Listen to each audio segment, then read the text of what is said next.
Hello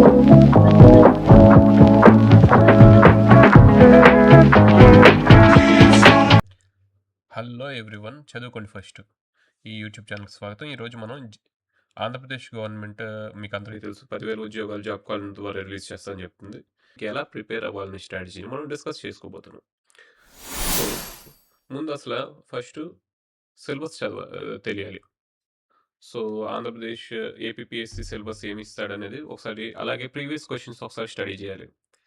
ఈ రెండు చేసిన తర్వాత మనం ఎలా చదవాలని డిసైడ్ అవుద్ది. నేను ఆల్రెడీ ఆ రెండు చేశాను. సో ఎలా చదవాలనేది ఫస్ట్ ఏంటంటే 6 నుంచి 10వ తరగతి వరకు ఎన్‌సీఈఆర్‌టీ టెక్స్ట్ బుక్స్ చదివేయాలండి.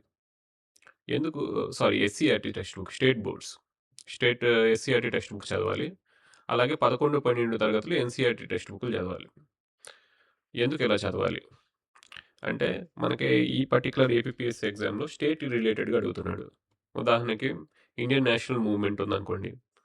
అది మనం ఎన్‌సీఈఆర్‌టీ టెక్స్ట్ బుక్‌లు చదివితే నేషనల్ లెవెల్‌లో ఏం జరుగుతుంది, రకరకాల స్టేట్స్‌లో ఏం జరుగుతుందని తెలుస్తుంది. కానీ స్పెసిఫిక్‌గా ఏపీ ఫోకస్ ఓరియెంటెడ్‌గా ఎన్‌సీఈఆర్‌టీ టెక్స్ట్ బుక్‌లో అంటే సీబీఎస్ఈ టెక్స్ట్ బుక్‌లో లేదు. స్టేట్ బోర్డ్ టెక్స్ట్ బుక్‌లో ఉన్నాయి. ఉదాహరణకి చీరాల పేరాల ఉద్యమం గురించి, దుగ్గిరాల గోపాలకృష్ణయ్య గురించి, ఇవన్నీ కూడా మనకి ఏపీపీఎస్సీ ఎగ్జామ్‌లో అడుగుతున్నాడు. ఇవన్నిటి గురించి ఏపీ హిస్టరీ గురించి ఒక టెక్స్ట్ బుక్ చదివి, అలాగే ఇండియన్ హిస్టరీ గురించి ఒక టెక్స్ట్ బుక్ చదివితే పెద్ద పెద్ద పుస్తకాలు చాలా టైం పట్టుద్ది.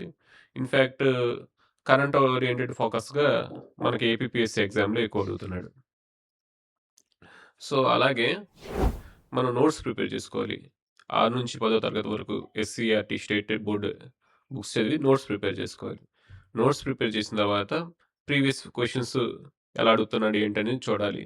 దాని నుంచి మనం నేర్చుకోవాలి. అలాగే ఒక పర్టిక్యులర్ టాపిక్ చదివితే, ఉదాహరణకి ఇండియన్ పాలిటీలో రాజ్యాంగ ప్రవేశిక or preamble of the constitution అనే టాపిక్ చదివితే దాని మీద ప్యారలల్‌గా బిట్స్ చేయాలి. ఇది చాలా చాలా ఇంపార్టెంట్. లేకపోతే మీకు గుర్తుండవు, కాన్సెప్ట్ కూడా అర్థం కాదు. ఎలా అప్లై చేయాలో కూడా తెలీదు. అలాగే క్వాంటిటేటివ్ యాప్టిట్యూడ్ మీద కూడా దగ్గర దగ్గర 150 బిట్లు, 30 బిట్ల దాకా అడుగుతున్నాడు. రీజనింగ్ 2 కలిపి. దీనికి ఎస్ఎస్‌సి, సిహెచ్ఎస్ఎల్ లెవెల్ ప్రిపేర్ అయితే సరిపోతుంది. ముఖ్యంగా షార్ట్ కట్ ట్రిక్స్ తెలుసుకుంటే చాలా ఈజీగా మనకి తక్కువ టైంలో అది అక్కడ పని అవుద్ది ఎగ్జామ్‌లో. సో దీనికి ప్రీవియస్ క్వెషన్స్ సాల్వ్ చేస్తే సరిపోతుంది. సో ఈ ఎస్‌సీఈఆర్‌టీ టెక్స్ట్ బుక్‌లు చదవటం, నోట్స్ ప్రిపేర్ చేయటం, అలాగే ప్రీవియస్ క్వెషన్ అనాలిసిస్ చేయడం, ఇదంతే బాగా హెక్టిక్ టాపిక్ కాబట్టి ఎవరైతే ఏపీపీఎస్సీ ఆస్పిరెంట్స్ ప్రిపేర్ అవుకుంటున్నారో నా ఛానల్ ఫాలో అయితే నేను ఎవ్రీడే ఎస్‌సీఈఆర్‌టీ టెక్స్ట్ బుక్స్‌లో ఏదైతే ఇన్ఫర్మేషన్ ఉందో దాన్ని నోట్స్ చేసి పీపీటీ రూపంలో మీ అందరికి ప్రెజెంట్ చేస్తా.